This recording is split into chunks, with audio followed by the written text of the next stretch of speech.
Ladies and gentlemen, welcome to Fix the World Podcast. It's the Christmas special. Woo! Ho, ho, ho! My name's Sam Avery and this is Katie Tracy. Hi, guys. She's dressed as a reindeer. I'm dressed as a geek. I've got a red nose, not because of Rudolph, but because of alcoholism. Yay! Which is also good for seeing in the dark, innit? Or thinking you can. So this is the Christmas special. We're going to be fixing Christmas this week, which How is exciting. very exciting because Christmas has got a lot of facets to it which need fixing. So we're going to get Lots onto that. of things need fixing about Christmas. But are you all right, Kate? I'm sound. You good? Yeah, I'm good. How are you? I'm all right. You know, I went to the cinema on Friday with my lovely wife to see Dune, which is my mum's name, but it was Dune with a D. It's the sci-fi film. What happens in it? Because I remember it being out when I was a kid and I didn't watch it. It's a lot. Well, it's about people who live in the deserts. There's a lot of these underground sandworms that are big, which is it was quite traumatizing for us because one of my sons has recently just recovered from a bumworm episode, and these worms. I said maybe that's what bumworms look like close up because they're like these giant big. Are they long sandworm. bumworms? I'm making myself sick. I don't even. It is the Christmas episode, so we've got to talk about bumworms, haven't we? But anyway, me and my wife, we had this conversation. I thought we were past this, you know, because we had this conversation about, well, what film do you want to see? There was Dune and there was The House of Gucci. And I said, I'll see either because genuinely I want to see them both. And she said the same thing, but I knew deep down she didn't want to see Dune.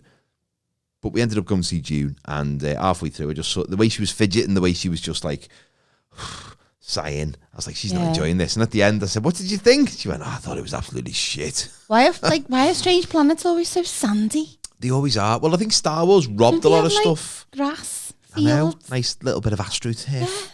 Yeah, this planet is the gardening planet. Always sandy and an inhospitable sandy planet. Yeah, I think that's what most planets. Let's give them a glow up. Let's give sci-fi films a glow up. Be nice, wouldn't it? I'm sure there are some nice places in space. Yeah, like just get to a planet and it's all been just pebble dashed. Yeah, it's like San Antonio Bay. You'd be like, this is sound. Party planets. Yeah. That'd be great, wouldn't it? But yeah, I do like going to the cinema, but I just don't go that often. So I'm pleased that I went, but annoyed that I went and half of the people that I'm with didn't enjoy it.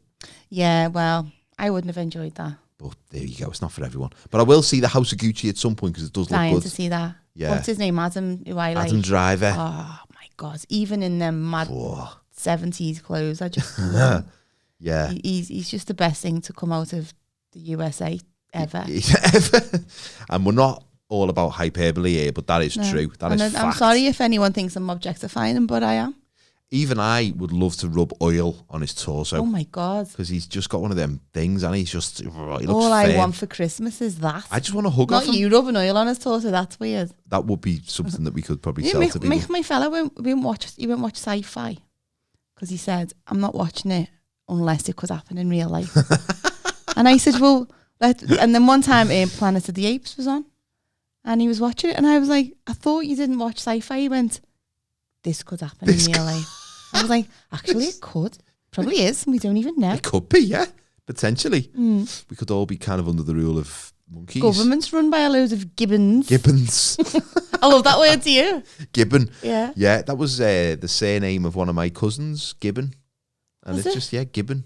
Yeah, it's just a great name, isn't it? Mark that off on your little Sam Avery pie chart of personal information there, everyone. We're gonna produce some bingo charts, and sorry, I just knocked my jingle bells with me actual bell there. My God, that's a skill. And just moved that onto the table. Tune in next week. He's going to do a lap dance for you. I'm going to be available for office parties. If anyone wants to book me, I'll come and stand on the photocopier and make everyone feel uncomfortable, which is my superpower. I spoke to a guy once, and he'd been to see Lord of the Rings at the cinema, and I said, what did you think? And he said, well, it's just not very realistic, is it? And I did think, like, that's not the point of that film. The point that it's not some kind of scathing social commentary. It's just about orcs and, you know, It's like evil. a soap opera about gnomes. Is that what it is? No, there's a bit more to it. There's like a bit of a... It's all about battles and this big epic story about getting this ring back to this volcano. And the oppressed rising up. I don't know if that's really in it. I've never seen it already. I'm making it up. I don't know when it was written. Stupid to me. Yeah, it's very stupid if you're not into that thing. I mean, that's the thing about any sci-fi or fantasy stuff. If you're not into it, it's fucking preposterous, isn't it? Yeah, I love Harry Potter. I just don't like Lord of the Rings. Yeah, Lord of the Rings is very out there. I just think that like the food in Hogwarts just seems dead nice, and that's why I like that. I like that better.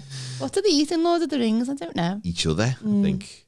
Not in a sexual way. And I don't like that little Gollum. Yeah, no. He's very odd. But that's the idea, isn't it? He's supposed to be weird, but if you want realism, that's what you know. If you want realism in your Gollums. Well, if you want realism in your sci-fi, you're watching the wrong sci-fi, aren't you? Sci-fi is supposed to be like fantastical and about stupid things and like big monsters and evil villains and. I haven't been the pictures for ages. I'm jealous. Well, it's been shut for so long, hasn't it? No, it's because we're minge bags and just watch everything on the Fire Stick. Totally legit Fire Stick. Yeah, we're probably supporting all kinds of like terrible, multinational crimes by doing it. Yeah, well, aren't we all in a way? And if you'd like to support those, you can subscribe to us on YouTube. But yeah, I mean, it's all about the popcorn for me.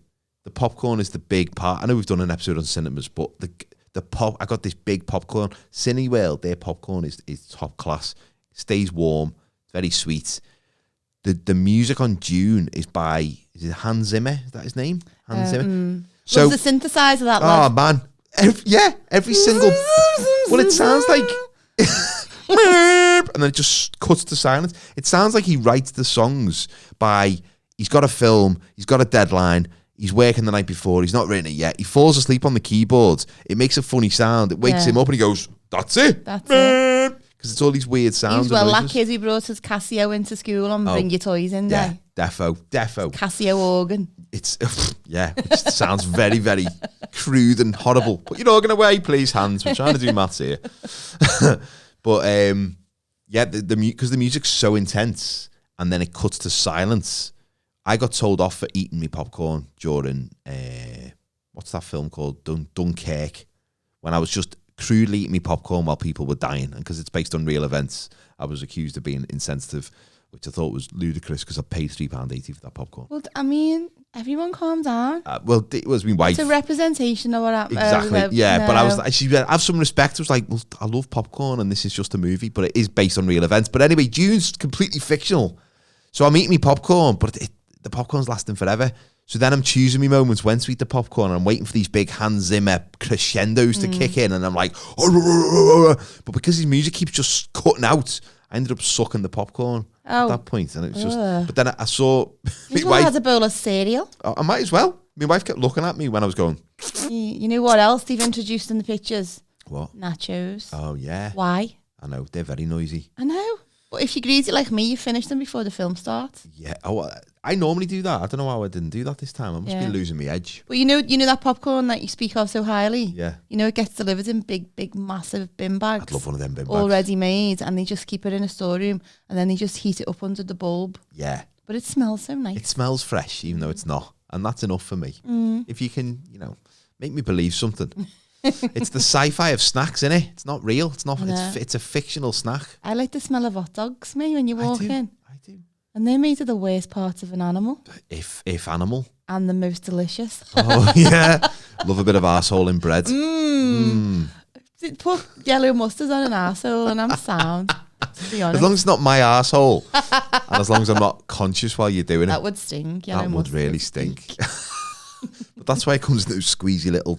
Yeah, jars, you can be as specific as where you squeeze it. If you had to put a condiment on your bumhole, slip-ups with the mustard. Not at all. No. Doctor, honestly, I was just hoovering up with no clothes on, and I fell on the mustard. Fell on the mustard. If you had to choose a condiment for your bumhole, what would it be?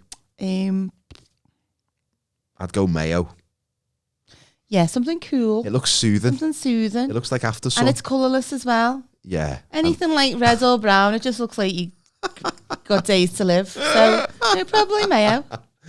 Not Dijonnaise, that's too middle class. Yeah. Bit of a black olive tapenade. Get that on there. I love tapenade, but it's just like someone's chewed olives for you and then spat it into a jar so you don't have to. Yeah, like a baby's had to go and just decided it's like not for them. Like regurgitation of olive, but I like it. Saves me chewing. Maybe that's what tapenade means in Latin. Regurgitated. Regurgitated of olives. Nice. So I think we should get onto our fix for this week because we've got a lot to get through because it's a big subject, isn't it? Christmas. Fixing Christmas. We've got our Christmas. I've got a Darth Vader Christmas jumper on. Well, I'm dressed like a gold prospector. from 19th century America. But this is the most Christmassy thing I had. Oh, and obviously the antlers with the ears as With well. the If you're only listening to this, she's wearing these beautiful red antlers with these brown reindeer ears on, which really are quite fetching. Which really is a horrific concept if you think that a human's just took the top part of a reindeer's head off and went, I'm going to wear this to look festive. What's the reindeer mincing around the North Pole with blood spurting at the top of its head? We should at least just so I can look fun. Yeah, we should. We should at least give them our ears in return, like a barter thing. Anyway, so it's just fun. When someone says Christmas, what are your emotions? How do you feel? Is it? Don't like it. No? No. Because you love Halloween. That should be the main holiday of the year. Yeah. In my eyes. I'm at a weird point in my life. Not a weird point. I'm at a point in my life where Christmas is very special for me. Magical. My kids are young. My kids are 6. And they are peak excited. They believe everything. They'll believe. They're starting to ask a few searching questions about Father Christmas. And they're starting to ask me questions that I can't really have the answer for. I think last year the biggest questions were, how does he get around the world in one night? And I go, oh, it's magic. And everything. Christmas magic. He's got a dead good sleigh. He's got a good deal on from Frank Butcher. But now they're saying like, well, how do you get in your house if you haven't got a chimney? Well, he has a magic key, obviously. He's got a key, yeah. You can just, he's magic. But now they're starting to ask questions like, we went to see him last week at a garden centre in Speke in South Liverpool, and they're saying, why would he come here? That's a good question, because I was wondering the same thing about us. Of all the places in the world he could visit, why has he chosen gone to Speke, a garden centre in Speke, when he could have gone to the town or a shopping centre? So I'm just saying that was the real one. Little Lily May's snotty nose all over his red coat. Yeah. So I need to get better at my lies, I think. Well, this is where I come in handy. Well, I was thinking, any regular listener of this show will know I'm a horrible liar. Listen, before you get there, I mean, this is like, I think this is a brand new weekly feature on the show. It's time for Kate's Lie of the Week. So go on, tell us some of your fantastic lies you told. Well, people have heard them, haven't they? So, did you have any Christmas specific lies? Let me think. Just the general ones, you know, like so prior to Elf on a Shelf, which God help you people who have to put up with that little fucking knobhead. What? Oh no. Prior to that, I used to say that, and this is a good one, you know the little box, if you've got a house alarm, you've got a little box in the corner, or even just a smoke alarm, you can use that. And that is where Father Christmas watches your kids. That's a good one. 24/7. 365. I'm like, how do you know if he knows when you're being nice or naughty? Check it out. That's not just a smoke alarm. No. He's watching. When it goes off, that's not my cooking. That's you being a dickhead. 365, lads. Do you know what I mean? Not just from the 1st of December. Elf on the Shelf part-timer. Oh, Elf on the Shelf. My house alarm. It was CCTV. Yeah. Full on, wired directly to the North Pole or Lapland. So I think that was the biggest lie I told. That's a good lie, though. That's not a bad lie. That's a good one. We're doing that Elf on the Shelf thing now, and Rachel swore she'd never do that. Oh my God. Because before we had kids, it was like, who the fuck would do that? Like, why would you like spend your time faffing about? And then when the kids got to about 2, she was like, oh, I've just bought an Elf on the Shelf. I can't help it. And it's always fun. So we're recording this near the start of December. It's fun at this point of the month. Like, because we're doing stuff, you know, he's got flour out, he's making mess on the floor, he's got cellophane, he's dangling from the ceiling. So by the 20th, he's just sitting there going, Can I suggest you just take it like to a darker notch with the elf and his behaviour? Yeah. My friend last year or the year before, she got like loads of toilet paper off the toilet roll and then Nutella, and she just basically spread bits of Nutella all over the bathroom floor and put bits of toilet roll and said like the elf had like been dead naughty and shit all over the bathroom. And then the kids both got dead frightened and were like, we want the elf to go away, we're frightened of him now. And she was like, sorry, it's getting made up. So you've got to like destroy the elf's legacy. Yeah. Make the kids fear the elf. That's the answer. So a fix Elf on the Shelf for all you poor bastards. You don't have to do it no more. Just make him really bad. Like, put him on the pillow holding the sharp knife when the baby wakes up and goes, like, do that. Frighten your kids. You're probably able to get a mask for yourself that's the same face as the elf and just wake your kids up and put your head right close to them and just go, I'm watching you. Yeah. That'd freak them amazing. Out. I've had 12 pints of Guinness and shat all over the floor. So, yeah, if you make your elf, like, behave badly, horrible, and they're frightened then, and then they won't want him back. Rachel Coogan's told her kids that the elf got COVID. Oh, really? He's isolated. That's amazing. He's isolating. That's a good one. That's very topical. I know, but it's just bringing the pandemic into their little brains. Yeah, which is good. When instead you could be frightening shite out of them. You could be concocting all sorts of bullshit. Yeah, I've really got my ideas going now. In fact, I want to introduce another character. So, like, not just an elf sitting in the showers running, elves just sitting on the floor. Yeah, he's been just elf. He's been scared. Hypodermic in his arm. Somebody's bummed the elf. You're gonna have to. We're gonna have to think elsewhere, or like a nemesis for the elf, like an evil version of the elf who's like, you know, smoking tabs and just sit him outside Weatherspoons at 10:30. Fucking hate Christmas. Brexit means Brexit. 3 bottles of Brexit at £5. Elves hit rock bottom. Selling knockoff 10 o'clock batteries on a Monday. That's a good idea. I think if I had the balls to do it, I would do it and just scare the shite out of my kids, because it's a lot of effort and it's always the last thing you think of before you go to bed. You're like, time for bed, I'm knackered. Oh, I haven't done the fucking elf. And then you've got to think of things for them to do. Yeah, it's a ball ache. But that's the thing about like Christmas traditions. That is now a tradition in our house because we started doing it a couple of years ago. Now we've got to do it every year until they stop believing. You know what I hate about traditions? They're all invented in America. A lot of them are. Yeah. People, what are these Christmas Eve boxes? Do you do that? We started doing them, yeah. What's in it? I can't remember now. Kind of special brew. Yeah, pajamas and a bottle of Calpol. Get to sleep.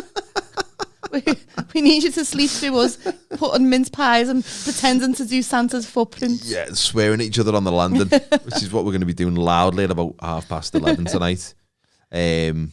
Yeah, I suppose traditions should be introduced like that make your life easier as a parent. Yeah, some parent-saving hacks. Here's a Xanax for your kids. Yeah.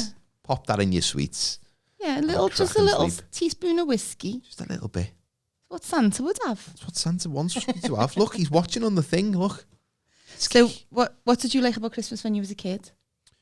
It was all the excitement. I think I always like the build up more than the events, but I've always been like that with everything, whether it's like a big footy match or even going out. The build up, I think. Do you have to have nervous poos? Sometimes, yeah. Yeah, I do. And even going out, I have about 3 poos. I'm just all like, ooh, going out, especially now because I don't get out much. And I just blame it on the elf. Blame it on the elf. The elf shat everywhere. That'd be great when you get in from your Christmas night out and just go, sorry, love, the elf shat in the kitchen sink again. Yeah. He set off the fire alarm when he was making cheese on toast. Yeah. Oh, God. Yeah, she did that, you know. She set off the fire alarm making cheese on toast during the day. And I said, see, it's very easy to do that. And she, you ran the cold tap while you were in the shower, sorry. Still was not amused. But the build up and the food and the excitement, and I just wanted to hang on to that idea that Santa was real for as long as possible. How old were you when you found out? I sort of didn't find out. I always knew. Did you? Really? Were you one of them? No, I was from. So I lived in my nan and granddad's with all my aunties and uncles, and they all helped me with promoted the lie. Yeah. The myth. Sorry if any kids are watching. Shouldn't be watching. They did it for as long as possible. You do get to an age, maybe like 8 or 9, where you're like, come on, please. Yeah. Don't patronise me. There's a lot. There's don't want to see questions. Santa anymore. The very last time I took Sam to see Santa, I think he was about 6 or 7, and I was like, this is the last time I'll ever take him to see Santa. And we went, and he was already a little bit late. And we went to the Blue Coat in Liverpool, and it was this big like panto theme. It was like everyone was dressed as Disney characters. So we're in the queue. And there's this girl dressed as Alice in Wonderland, proper like in character. She's like being part of like the thing, and she goes to Sam, "Hi there, what's your name?" And he went, "What?" And I went, "I'm going. Speak to her. Say hello to Alice in Wonderland." And he's going, and he's looking at me, and we both know it's not Alice in Wonderland. And he just feels embarrassed for this girl that she's got to do this for a living. So he just goes, "It's Sam." Like this. And I was just like, oh. And then, but by the time we get to Father Christmas, because he knows there's like going to be a present in it, all excitement. And I just went, and he's sitting on Father Christmas's knee, and I went, "Can I just get on the other knee?" So I could be on the picture. I don't even know where the picture is now. That'd be a great picture. That'd be a great picture. You can't get on the knee anymore. You're not allowed. Oh, yeah. I don't know whether it's COVID That's or the best part. Yeah, it's a bit. Yeah, I mean, I always thought that was a weird. weird. Was that the thing for beards? Yeah, it's weird. Yeah, especially fake ones. Who was Only your first fake crush? ones. Santa. Santa thought I was a girl once when I went to see him when I was about. When you had your dreadlocks? I had no. That was when I was about 18. I know when you messed. If I got to see Santa, then he just would have gone, fuck it, look at you mess. Get your life together, lad. Sort yourself out and get those cargo pants off, you biff. Are they long shorts or short long? Make your mind up. Yeah, come on, sort yourself out. I was about 5 and I had big curly Jackson 5 hair at that point, and I sat on his knee and he gave me a present, and I opened the present, after I got off his knee, and it was a makeup set. And my mum went, oh, it's a makeup set, and I went, sound, because I was 5, didn't know that was a bad thing, or it's not a bad thing, it's whatever. And then my mum said, oh yeah, he thinks you're a girl? And I was like, I just cried. I had to go back. Can we swap this for the plastic gun, please? Yeah, give me something positive, like a knife or something, or a sword that I can swat people with. The best pit top when you take your kids to see Santa for the first time, not when they're little tiny babies, but when they sort of recognise, they have a little bit of, and they all cry. Yeah, I love that. Scary. I love seeing pictures of kids crying on Santa's knee. Yeah, bawling, not just crying. Yeah. Screaming. I think there's one of me floating about when I was a kid, just like, yeah, those frightens of him. Santa must know how to deal with that. They must be good at answering the questions, those Santas. Like, because they must spend like 6 weeks of the year as Santa. They must get good at answering all the questions, because surely the kids must grill them. Yeah. Like, how'd you get around everywhere? Have you got a wife? This is where you need to learn to lie better. Yeah. I think I need to write some answers down. I remember being a clown at my cousin, who was a lot younger than me. His mum was going to hire a clown for his birthday party. And my mum went, don't be hiring one, Kate will do it. Just volunteered me. And I dressed up as this clown. I'm in the party, the kids' party in the house, in this fancy dress clown outfit, and they're all sat there in a circle. I made them do the Lord's Prayer before they had birthday cake. Not even religious. These kids are all like looking at me going. And this little kid, Joe, went, you're not a real clown. I went, aren't I? I just like confronted him, and he went, you don't dress like that all the time. I went, no, because I'd never find a fella, would I? Doesn't mean I'm not a clown. And he was like, I went, so keep it shut, or I won't let you put a pie in my face. And he went, and then in the end, they all were in the garden, and they all just, I let them do it. I just put squirty cream on a load of paper plates and just let them all pie me. Oh, they're the good pies, yeah. Did you have the full face makeup on and stuff? And it was, I'll find a photograph and show you. Find a photo of that. I look a show, I look mental. Oh, Jesus Christ, yeah, you don't even escape from somewhere. That's the weird lady doing at my party, mummy. What's the best Christmas present you ever got? Ever. Probably a bike. When I was about 7, I got this bike, and it was blue, and the tyres were blue, and it was from Canada. Was it a BMX? It wasn't a BMX, no, but if you cycle backwards, it was a brake on the back wheel. I remember at the time that felt like cutting edge technology. I felt like it felt like getting the latest iPhone or something. It was amazing.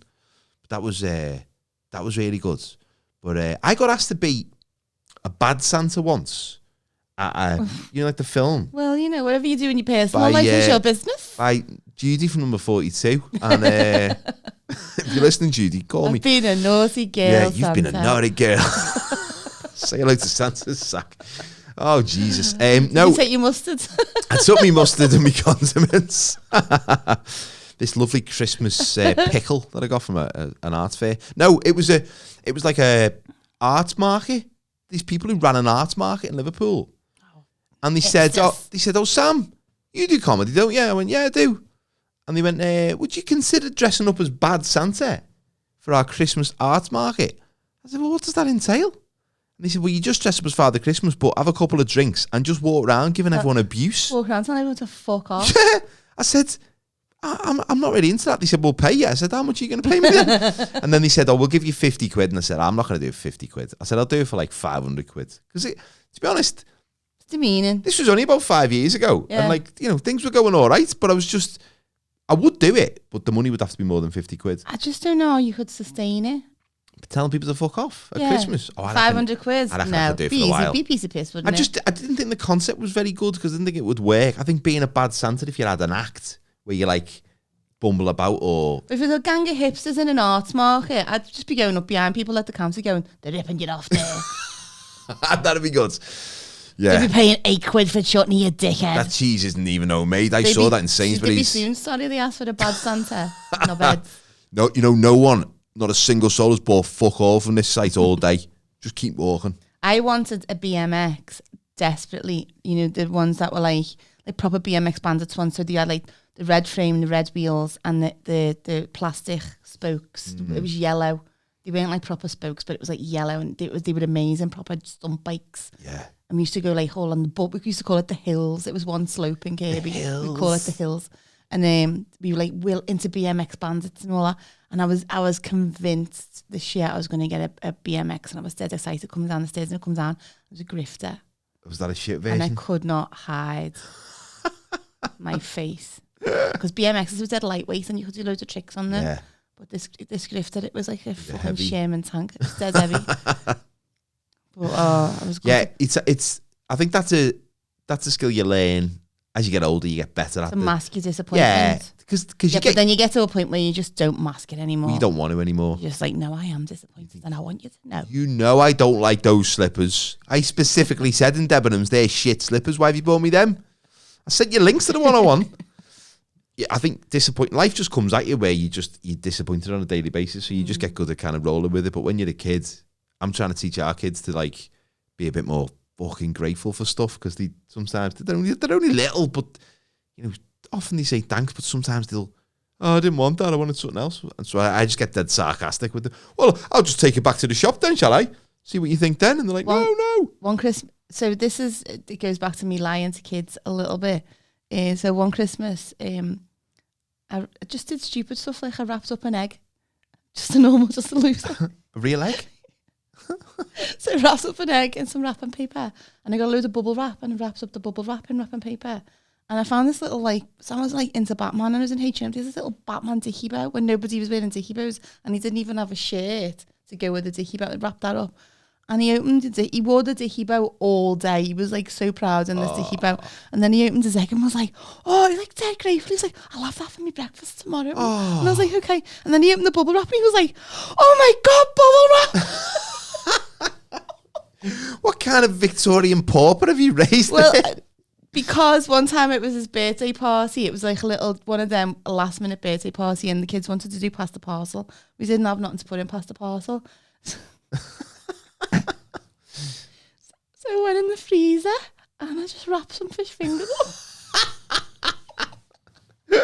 and then when Thomas, I think it was, you unwrapped it, he went, oh, fish finger! What's it? I was like, no, it's frozen and it's not cooked. Jesus. So you could make them more grateful by wrapping up things that you think they wouldn't want, but they would. Well, and there is something in that where we've all done it. We've seen it where kids, they're more interested in the box than what's in the box. Or the shit thing you get last minute. So maybe that's it, like frozen food. Maybe that's the new thing. One year it was Tracy Island. This year it's Finder's pancakes. Who knows? Could be anything, couldn't it? My favourite present ever was my Cabbage Patch Kid, Billy Tracy. They were hard to get. Well, so my nan bought it, right, and I was with her when she bought it. She went to Toy and Hobby in St Helens. She was a bit flush because she'd just been made redundant because they were dear. And she bought it, and she asked me to pick it because she said it was for my cousin Lisa. So I was like, there was loads of them, and I picked it. And everybody wanted the Cabbage Patch Kid, and I picked it. Little Billy Tracy. He had a bald head and a dummy and a little red romper suit, and he was dead cute. So, and then she put him in the wardrobe before Christmas, and every day I'd just go up to the wardrobe and go and see him, because I was just obsessed with him. And then on Christmas morning, I came downstairs and I undid me present, and it was Billy. He wasn't called Billy then. They came with their own name and a birth certificate, but I called him Billy. So anyway, I opened it and I was like, oh my God. It was the best present I ever got, and I was so happy. And years and years later, when my granddad died and we were in his house, this is so cute, clearing out his house, and he had a box with everybody's birth certificates in. And amongst all the family birth certificates, he still had the Cabbage Patch Kid Billy Tracy's birth certificate, because he was a family member. Part of family now, sunshine. How cute is that? Little Billy. And our David, my cousin, he'd come over with his mum and dad to me nan's, and he'd go, can I just babysit Billy tonight? And he'd take him over and mind him for me. He was a real baby. They weren't those dolls that did Wheeze and Poos, were they? Oh no, I didn't like them. You can get them, can't you? I mean, Wheeze, that's weird. Poos, that's beyond the pale, isn't it? I mean, it was just so anatomically wrong that this doll had no like folds or creases and then just one little tiny pee hole. Yeah. And then a bit of shit comes out. And the food was like, if you wanted to feed her food, it was like pink gel. And the shit had come out as pink gel. And then you just put it back in the bowl so you could feed it again. It's just never-ending cycle of... Yeah, it's just eating your own feces. Shit. Yeah. God, it's been quite a scatty show tonight so far. It is Christmas, Sorry, isn't it? I know it Happy is Christmas, everybody. And a partridge in a pear tree. Eat shit. But have you ever ruined Christmas Day for yourself? Because I've done that a couple of times where I've, like in my 20s, where I went out on Christmas Eve. When I lived in town, I had a flat in town on Harbin Street in Liverpool. And Christmas Eve, the pubs where I grew up were always chocker. They're always chocker in the suburbs, aren't they? Like in town, nobody seemed to go into town on Christmas Eve because it was hard to get a taxi and people wanted to be local. But I lived in town, so for about 4 years on the bounce, me and my mate all went into town and just went down the pubs, and it was so nice. In fact, I went to Crazy House one night on Christmas Eve, which is like the local rock club. I was there till about 3 a.m, getting absolutely smashed, dancing to Metallica on Christmas Eve. And then we all went back to my house for the party, stayed up till about 6, got up, somehow got home, and I was just so ill. And my mum was so disappointed. I was just spent the whole of Christmas Day puking. I was a mum quite young, so I never really had that opportunity. You didn't miss anything. To ruin Christmas properly. You didn't miss anything. It was horrible. I felt the guilt. Sam, he hasn't ruined Christmas because I just think it's funny. But like when he was like first started going out and he'd go and meet all his mates from like college or whatever, and one night he came in. He always ends up in someone's house. Who's letting the kids sit in their house on Christmas Eve, getting bladdered? And then he got in one night and the turkey was out. Because it was like up and down, putting it in during the night, and the turkey was out and it was cooked. And it come down the next morning, it was just a big cob out of the turkey. Oh no! Oh God!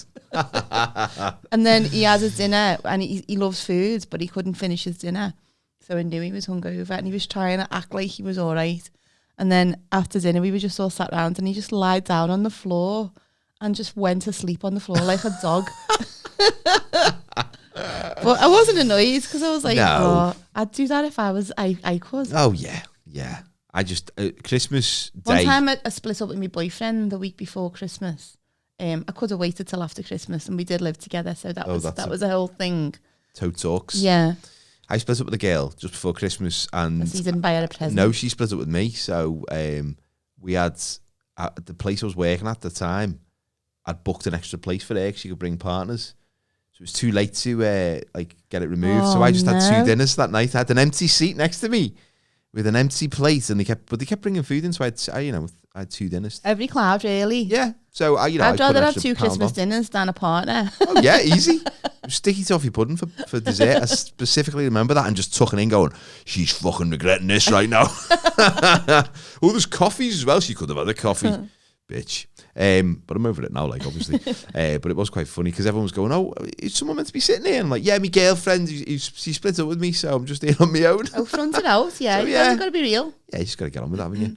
But Christmas Day for me now is it's all about the kids, and it's all about they open the presents, which is great, but then they want to play with the presents, which is also great, but that means I've got to assemble the presents. Oh no! Or that's the find the batteries. I think Deliveroo, Just Eat, Uber Eats, and all that shit on Christmas Day they should just deliver Rennies and batteries. They would make an absolute fortune.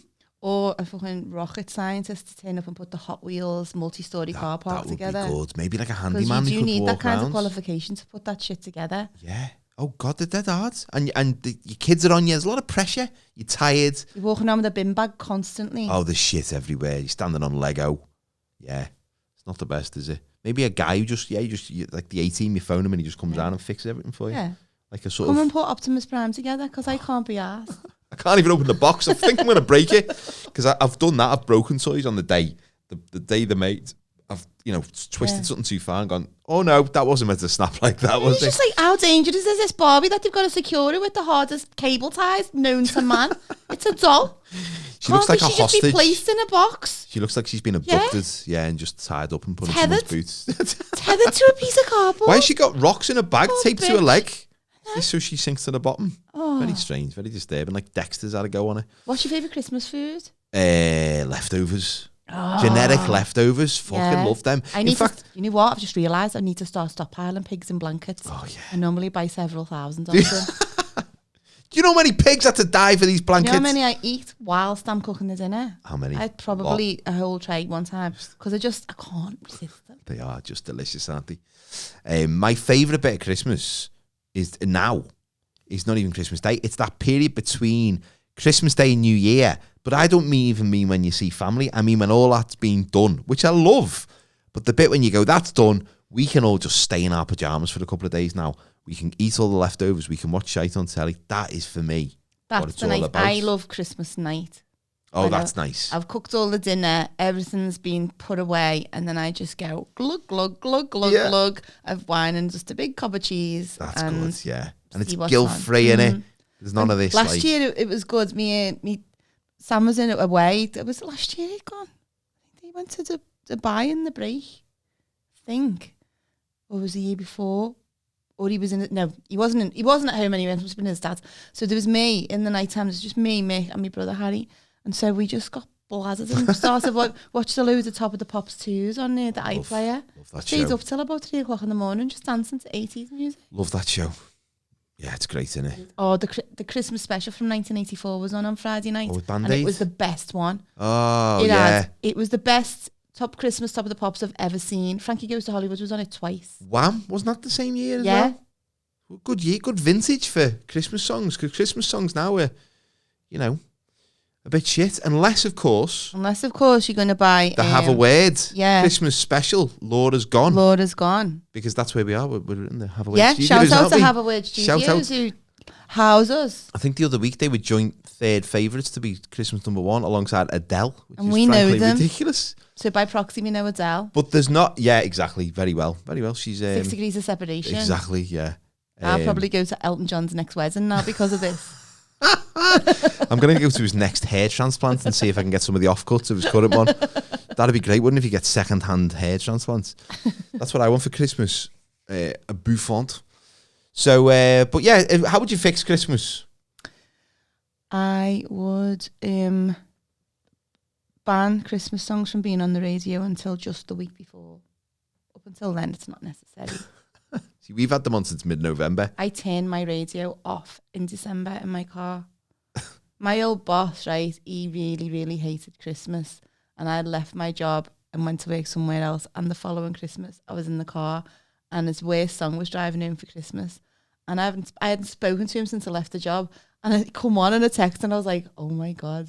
I've just heard a song that reminded me what a Grinch you are. Oh, brilliant. There's a song out there. When it comes on and someone hears it, they think of you. Not you. Not everyone's thinking of you, Kate, but like, well, why not? You, as in the plural you.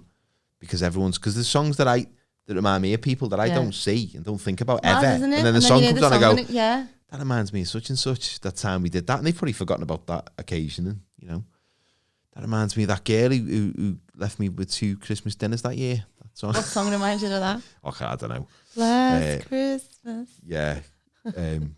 I ate your food. I would fix Christmas by encouraging more people to invite strangers around to their house on Christmas Day, like people who need we did support. That once. Yeah. When I was a kid, my granddad used to drink in this local pub, and he had this friend Peter who was Polish, and he lived on his own in the Heights. And when in our house, there was always millions of people in there for Christmas, like pasting tables with everyone sat around trying not to like break it. And he just walked in from the Kingfisher pub and he went, I brought Polish Peter for his dinner. Polish Peter didn't eat meat. So what happened? Fish fingers got rolled out. Oh, yes. Polish Peter had fish fingers with his dinner. We haven't got any left. We played past the parcel earlier. They've all gone. Yeah, that's nice though, isn't it? Polish Pete's great. And she sounds like a kid's cartoon, doesn't it? Polish Pete. But we've got a woman down the road from us and she lost a partner early in the year. And we're going to invite her for Christmas dinner. And she's probably going to just politely say no. But I just wanted to know she's welcome. Because she's lovely. That's nice. She's got a little dog. Is that nice?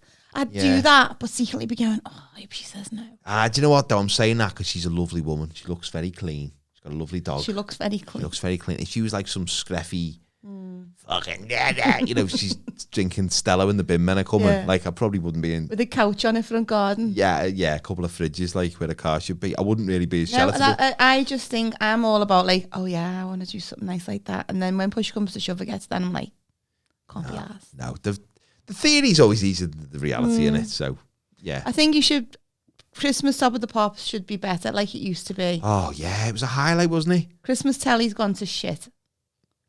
Well, the thing about Christmas telly used to be, it was special, wasn't it? And you'd circle what you were going to watch in the TV But it was also times. a bit grim. You get to like the day after Boxing Day and all that'd be on would be like the Pied Piper in Czechoslovakian with subtitles. Do you know what I mean?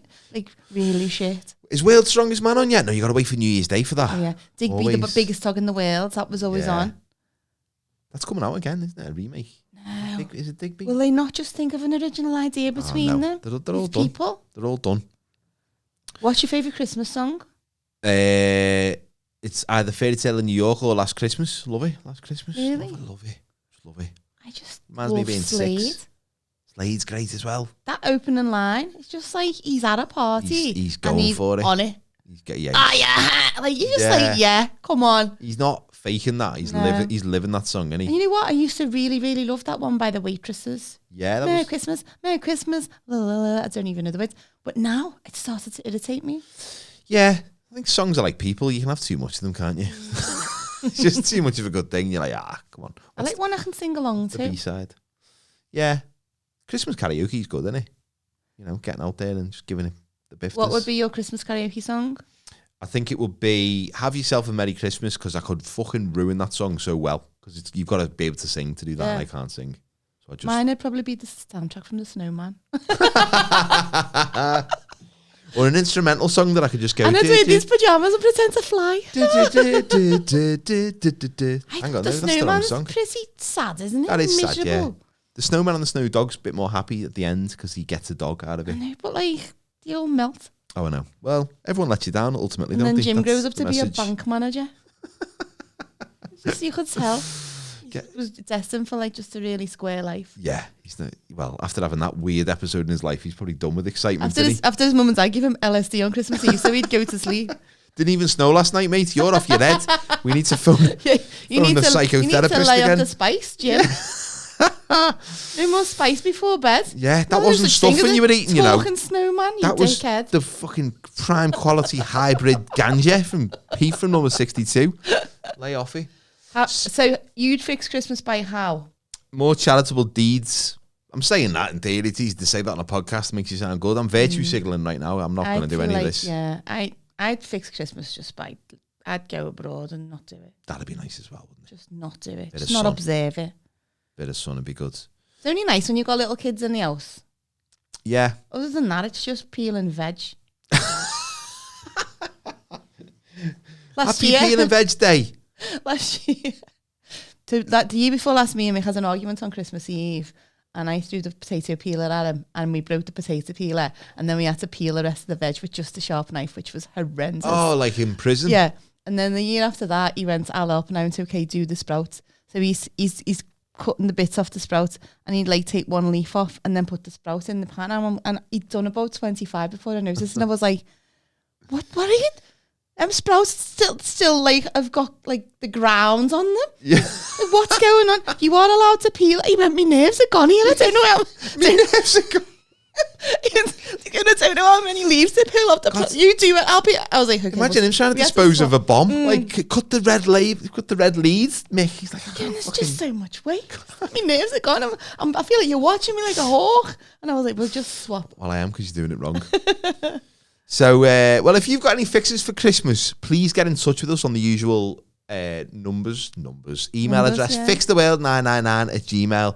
You know why it's 999, and it is because we're serious about helping people. Yeah, and we want to be an emergency service for you. Yeah, We're but here like, to don't help. phone out of hours because we won't pick up. No, we won't. So we'll actually disconnect the phone because I don't even know our landline Well, follow number. us and share us, please. Pimp us out to your friends and fam. Yeah, give Do us a solid for Christmas. And when you're inviting that, person from down your road who's lonely round to your house for Christmas dinner, even though they might smell a bit, maybe mention to them about this Fix the World podcast. They might be looking for a new If podcast. you've got any harassed parent friends who don't want to do a Christmas Eve box and want to put the elf on the shelf in the bin. Yeah. Tell them my advice. Send them our way. Send them our way. We'll yeah. sort them out. Thanks for watching and listening and sharing so far. Thanks for being a part of our Christmas, and we wish you all a very, very happy Christmas, everybody. God bless us, everyone.